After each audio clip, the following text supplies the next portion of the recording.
ఎంతో మందికి విద్యా బుద్ధులు నేర్పి ఎంతో మందిని ప్రయోజకులు చేసిన రూపారెడ్డి మేడం దారుణ హత్యకు గురైన పరిస్థితి కనపడుతుంది.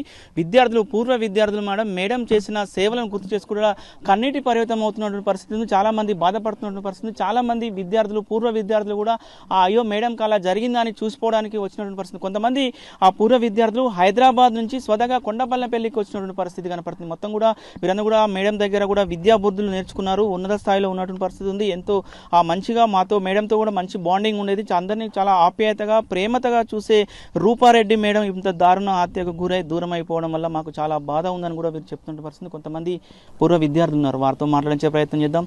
సార్ చెప్పండి, మేడం గారు మీకు విద్యా బుద్ధులు నేర్పినట్టుండి మేడం గారు ఈరోజు మన ముందులో లేకుండా వెళ్ళిపోయినట్టు పరిస్థితి ఎట్లా అనిపిస్తుంది సార్? సార్ చాలా బాధాకరం. ఫస్ట్ మేము ఇట్లా మేడం చనిపోయిందంటే అసలు తీసుకోలేకపోయినాం. ఎందుకంటే లిటరల్లీ మేము నర్సరీ టు 10th వరకు ఇక్కడనే చదువుకున్నాం. మాతో బాండింగ్ ఎట్లుండే అంటే ఒక పేరెంట్ లాగా చూసుకుండే మేడం.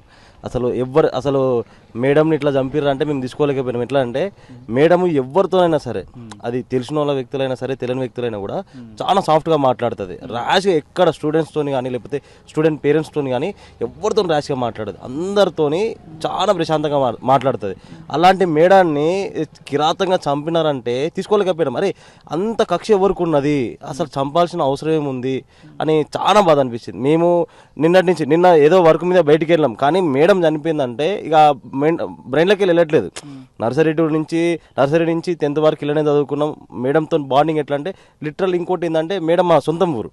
యాక్చువల్గా మేడం మా సొంతం ఊరు.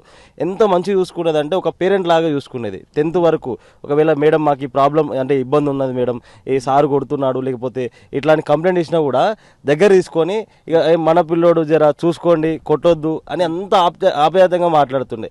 కానీ ఇప్పుడు మేడము మన మధ్యలో లేదంటే అసలు జీర్ణించుకోలేకపోతున్నాం మేము. సార్ మేడం మీతోటి అంత ఆప్యాయత ఉండి ఎవరిని కొట్టొద్దు పిల్లగాన్ని మంచి చూసుకోవాలని చెప్పి ఎన్ని తీపి గుర్తులు గుర్తుకొస్తున్నప్పుడు మేడం కూడా ఇప్పుడు మన ముందు లేకపోవడం వల్ల ఎట్లా అనిపిస్తుంది? అది తీసుకోలేదు. ఒక మదర్ ఇప్పుడు మాకు ఎట్లా అనిపిస్తుంది అంటే ఒక మదర్ చనిపోతే ఎంత బాధపడతామో అంత బాధపడుతున్నాం మేము. లిటరల్లీ ఒక 1 month బ్యాక్ కూడా మేము స్కూల్కి వచ్చినప్పుడు మాట్లాడినాం. మేడం ఉండి గోపి ఎప్పుడు పెళ్లి చేసుకుంటున్నావు, మీ పెళ్ళికి రావాలి, మేము మా స్టాఫ్ మొత్తం వస్తాము అని కూడా చాలా మాట్లాడింది. ఇక అవన్నీ గుర్తు చేసుకుంటే మాకు బాధ అనిపిస్తుంది, చాలా బాధ అనిపిస్తుంది. ఇప్పుడు ఏం చేస్తుంటారు సార్ మీరు? ఇప్పుడు నా డిగ్రీ కంప్లీట్ అయిందండి. యానిమేషన్ కోచింగ్ తీసుకున్న 2 years అయిపోయింది. అది కూడా కంప్లీట్. ఏం జరిగింది అనుకో మీరు ఆలోచన అయితే ఇక్కడ వాస్తవానికి తెలిసిన ప్రకారం అయితే ఇక్కడ ఎవ్వరు శత్రువులు అయితే లేరు సార్. మేడంకి శత్రువుల 0%. ఎందుకంటే ఆమె ఉండే బిహేవియర్ కానీ ఆమె మాట్లాడే విధానం కానీ ఎవరైనా కన్విన్స్ చేసే విధంగా మాట్లాడుతుంది మేడం. కాబట్టి ఎవ్వరు శత్రువులు అయితే లేరు. కానీ ఇంకా శత్రువులు లేకున్నా కూడా ఇప్పుడు వాళ్ళకి ఆస్తి విభేదాలు అంటే వాళ్ళ ఎవరైతే రిలేటివ్స్ ఉంటారో వాళ్ళందరూ కూడా వీళ్ళకి చాలా మంచిగా ఉంటారు. ఇక్కడ మనకి ప్రిన్సిపల్ మేడం ఇప్పుడు మేడమే కోఆర్డినేటర్గా చేస్తుంది, మొత్తం చూసుకుంటుంది. ప్రిన్సిపల్ వచ్చేసి రాణి మేడం. వీళ్ళిద్దరు ఒక అక్క చెల్లెల్లాగా ఉంటారు. వాళ్ళకి వీళ్ళకి కూడా విభేదాలు లేవు. వాళ్ళ ఎవరైతే హస్బెండ్ ఉన్నారో హస్బెండ్ కూడా చాలా మంచి వ్యక్తి. మాకు పర్సనల్గా చాలా అటాచ్మెంట్ ఉంది సార్తోని.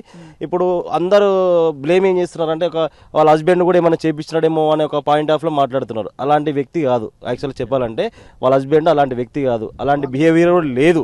కాబట్టి వాళ్ళ హస్బెండ్ అలాంటి వ్యక్తి కాదు, చేపిలేదు. కానీ అదే సస్పెన్స్ ఉన్నది. మాకు అసలు చంపాల్సిన అవసరం ఏముంది ఎవరికైనా సరే, అంత క్రూరర్గా. ఇది మేము వాళ్ళ ఎవరైతే వాళ్ళ బావాల కొడుకుకు ఫోన్ చేస్తే దగ్గర 40 కత్తిపోట్లు ఉన్నాయంట సార్. 40 కత్తిపోట్లు అంత దారుణంగా చంపారంటే అసలు ఎందుకు చంపాల్సి వచ్చిందో రిక్వెస్ట్గా ఎవరైతే మన పోలీస్ డిపార్ట్మెంట్ ఉన్నామో తక్షణమే మా మేడం మీద ఎవరైతే అటాక్ చేసినారో వాళ్ళని వెంటనే పట్టుకొని కఠినంగా ఎట్లా అంటే ఉరిశిక్ష వేయాలని చెప్పేసి కోరుకుంటున్నాం. ఎందుకంటే ఇంతమంది విద్యార్థులు దొంగతనానికి సంబంధించి ఎవరైనా దొంగలు వచ్చి కూడా అట్లా చేసే అవకాశం ఉంటుంది. ఇప్పుడు దొంగలు వస్తే ఒకవేళ దొంగలే వచ్చింది అనుకున్నాం మనం. ఒక దొంగలు వస్తే ఆమె మెడలో బంగారం ఉంది, ఇంట్లో బంగారం ఉంది, డబ్బు ఉంది, కానీ డబ్బులు ఎందుకు తీసుకెళ్ళలేదు? దొంగలకు కావాల్సింది మెయిన్గా సరే దొంగలే వచ్చిర్రు అనుకుందాము, డబ్బుల కోసమే చంపిరు అనుకుందాము, కానీ చంపినాక డబ్బులు తీసుకొని వెళ్ళాలి కన్నా, బంగారం తీసుకొని వెళ్ళాలి కదా. అదే బీరోలో ఉన్న బంగారం పక్క పెట్టండి అన్న, మెడలో ఉన్న బంగారం అనేది తీసుకెళ్ళాలి కదా. తీసుకోకుండా ఫోన్ తీసుకొని వెళ్ళినారు. ఫోన్ తీసుకొని వెళ్ళినారంటే ఏదో సంథింగ్ ఉన్నదన్న, దీని కింద పెద్ద కుట్రనే ఉన్నది. సస్పెన్స్. ఇప్పుడు ఫోన్ ఎందుకు తీసుకుపోయినారంటే ఫర్ సపోజ్ మాకు తెచ్చిన ఇన్ఫర్మేషన్ ప్రకారం ఏంటంటే మేడం ఫోన్ మాట్లాడుతుంటే వాళ్ళు వచ్చినారని చెప్పేసి తెలిసింది. మరి ఎవరితో ఫోన్ మాట్లాడుతున్నది, లేకపోతే వీళ్ళు వచ్చినప్పుడు రికార్డ్ అయిందా దాంట్లో, లేకపోతే మేడం ఫోన్లోకి వెళ్ళి వాళ్ళు మేడంకి ఫోన్ చేసినారా, లేకపోతే మేడం వాళ్ళకి ఫోన్ చేసిందా మనకు తెలియదు. కాల్ డేటా బయటకు తీస్తే తెలుస్తుంది. ఆ విధంగా మా నుంచి ఏమన్నా తెలుస్తుందేమో, ఫోన్ ద్వారా మా గురించి ఏమన్నా తెలుస్తుందేమో అని ఒక అనుమానంతో కూడా ఫోన్ తీసుకెళ్తారని డౌట్ వచ్చింది, మాకు డౌట్ ఉంది. చెప్పండి, మీరు ఎట్లా ఉండే మేడం తోటి అనుబంధం, మీరు ఎప్పటి నుంచి చదువుతున్నారు? మేడం చనిపోతే చాలా బాధాకరం సార్. అది ఓల్ మల్లెపల్లి కదా సార్, ఒక 20-30 కిలోమీటర్స్ వరకు స్టూడెంట్స్ వస్తారు. లైక్ నేను కూడా ఒక స్టూడెంట్ని, ఒక 20 కిలోమీటర్స్ వ్యాన్లో వస్తాను. లైక్ అక్కడి నుంచి అయినా సరే చాలా మంచి రిసీవ్ చేసుకునే వ్యాన్ కూడా పంపించే ప్రతిసారి లైక్ ఇట్లా ఏ ప్రాబ్లం లేకుండా ఉండే. కానీ ఒక 20-30 కిలోమీటర్స్ నుంచి స్టూడెంట్స్ వస్తారు. అందరికీ చాలా బాధాకరం ఈ విషయం అయితే. మేడం చనిపోవడం చాలా బాధ సార్. ఇప్పుడు నీతోటి చిన్నప్పటి నుంచి ఏమని పిలిచేది, నువ్వు ఎట్లా చూసుకునేది? మీరు నాకు లైక్ మా పేరెంట్స్ని చాలా భయం పెట్టిండే సార్. మేడంకి చాలా, మేడం ఫ్యామిలీ చాలా క్లోజ్ మేడం వల్ల కూడా కొంచెం భయం పెట్టుండే. లైక్ మంచిగా చెప్తుండే మేడం కూడా మా గురించి, కొంచెం చూసుకుంటుండే. మా సిస్టర్ మీకు మేడం ఇలా మర్డర్ అయ్యింది నిన్న మార్నింగ్ ఏమనిపించింది సార్? ఒకసారిగా షాక్ ఉండే సార్. అసలు ఫస్ట్ మాకు అర్థం కాలేదు సార్, నిజమా ఫేక్ న్యూసా ఏంటి అని చెప్పేసి. సో దాని తర్వాత కొంచెం ఫొటోస్ కానీ ఇట్లా వీడియోస్ రావడంలో చాలా బాధ ఉండే సార్. అది బహుశా మీరు ఏమనుకోవచ్చు, ఎట్లా ఈ హత్య జరిగింది అనుకుంటుంది, దీనివల్ల ఇదైతే మిస్టరీ సార్ నిజంగా చెప్పాలంటే. లైక్ ఏం మనం ఇది ఎక్స్పెక్ట్ చేయలేము. ఓకే, ఎందుకంటే స్టూడెంట్స్ అంటే మాకు తెలుసు కదా సార్, మేము 30 నుంచి ఉంటాం కాబట్టి. లైక్ మనం ఒక 10 years బ్యాక్ నుంచి చూసుకున్న బ్యాక్గ్రౌండ్ మంచిగా ఉంది మేడంది కూడా. ఎప్పుడు కూడా ఏ గొడవలు లేకుండా సార్, స్కూల్లో కానీ ఎక్కడ కూడా లేకుండా. సో మాకైతే అది చాలా బాధాకరం సార్. ఆర్థిక లావాదేవీల విషయంలో ఏమైనా జరుగుండొచ్చే అవకాశం ఉంటుంది అనుకోవచ్చా?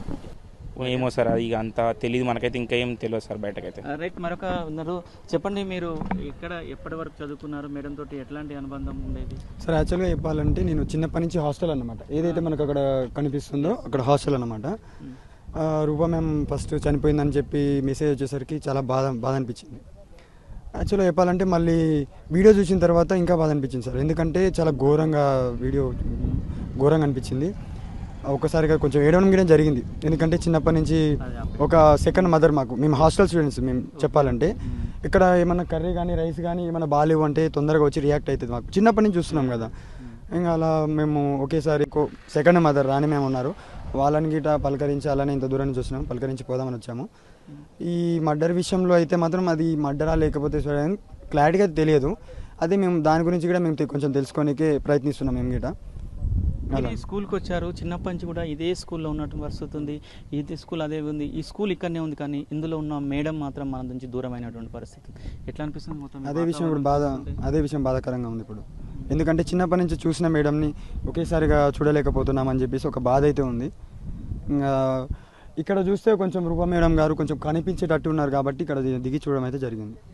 రైట్, మొత్తం కూడా పూర్వ విద్యార్థులు ఒకటే చెప్తున్న పరిస్థితి ఉంది. మాకు ఎన్నో విద్యా బుద్ధులు నేర్పి చిన్ని ముచ్చట్లు చెప్పి మాకు ఇంత ఆప్యాయతగా ఇంత పెద్ద చేసిన రూపా మేడం ఇంత దారుణ హత్యకు గురి కావడం ఏంటని కూడా మాకే అర్థం కాలేకపోతున్నాం. ఎవరైతే దుండగులు ఉన్నారో ఒకవేళ వాళ్ళని కఠినంగా పట్టుకొని శిక్షించి అవసరమైతే ఉరిశిక్ష వేయాలని కూడా పూర్వ విద్యార్థులు చెప్తున్న పరిస్థితి. వాళ్ళు కూడా చెప్తున్నారు, మా నుంచి కూడా మేడం దూరమైన పరిస్థితి ఉంది, కానీ మేము ఈ స్కూల్ను చూసినప్పుడు కూడా మాకు ఇందులో రూపా మేడం కనపడుతుందన్న ఉద్దేశంతో మేము హైదరాబాద్ నుంచి ఇక్కడికి వచ్చి కూడా ఆ స్కూల్ రూపంలో కూడా మేము మా మేడంని చూసుకుంటామని కూడా వారు కంటతడి పెడుతున్నటువంటి పరిస్థితి ఉంది. వాళ్ళ కళ్ళలో వాళ్ళు మాట్లాడుతున్నప్పుడు వాళ్ళ కళ్ళల్లో కూడా మొత్తం కూడా కన్నీటి పరిమితం అవుతున్నటువంటి పరిస్థితి. నిన్నటి నుంచి కూడా వాళ్ళు అదే బాధలో ఉన్నటువంటి పరిస్థితి ఉంది. చిన్నప్పటి నుంచి సెకండ్ మదర్లో ఉన్నటువంటి వీరందరూ కూడా హాస్టల్లో ఉన్నటువంటి పరిస్థితి. చాలా చిన్న పేద విద్యార్థులు కాబట్టి హాస్టల్లో ఉండడం వల్ల వాళ్ళకు సంబంధించి హాస్టల్లో వాళ్ళ అమ్మ నాన్నలు ఇక్కడ హాస్టల్లో ఉండడంతో తల్లిలాగానే కూడా రూపా మేడం చూసుకుంటుంది. మాకు ఇంత అన్నం పెట్టి మాకు ఇంత తల్లి ఈ రోజు చనిపోవడం మాకు చాలా బాధగా ఉందని కూడా వారు కన్నీటి పరిమితం అవుతున్నటువంటి పరిస్థితి. ఏది ఏమైనా కూడా వారు ఒకటే డిమాండ్ చేస్తున్నారు, ఏ విధంగా హత్య చేశారనేది కూడా ఆ పక్కన పెడితే మాత్రం నిందితులను మాత్రం దోషులను మాత్రం తప్పనిసరిగా పట్టుకోవాలి, కఠినంగా శిక్షించాలని కూడా వీరు ప్రధాన డిమాండ్ చేస్తున్నారు. అప్పుడే ఆ రూపా మేడం ఆత్మకు శాంతి జరుగుతుందని కూడా వీరు కోరుకుంటున్నటువంటి పరిస్థితి కనపడుతుంది. వీడియో జర్నలిస్ట్ కృష్ణతో అచ్యుత్, RTV, కొండమల్లపల్లి.